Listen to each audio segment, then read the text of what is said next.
The first step is to simply go to Netlify, and then what we're gonna have to do next is simply select our website. So as you can see, I have this one right here.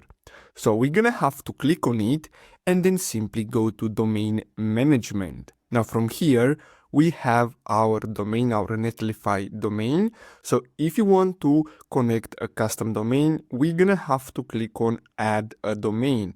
So here we're gonna have to type in our domain.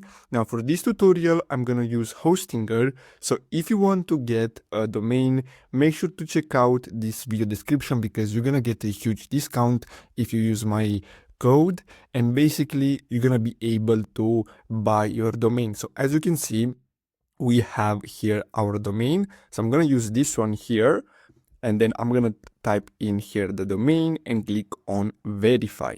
Then we're gonna have to simply click on add domain. And then what we're gonna have to do is simply configure our domain. So we're gonna use this one from here, which is www. And then what we're gonna have to do is simply click on this awaiting external DNS. So we're gonna have to add a CNAME record. So we're gonna have to simply copy this one here. So first of all, let's go back to Hostinger and click on our website. And then we're gonna have to go to DNS and name servers.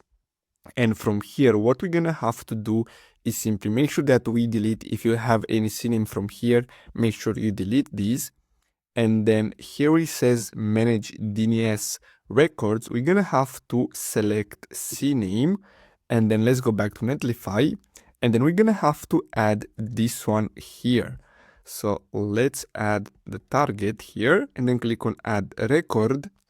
Now we're gonna have to go back again, and then what we're gonna have to do next, so let's go back here, and then what we're gonna have to do is simply make sure that we click on this one too. So as you can see, we have the CNAME.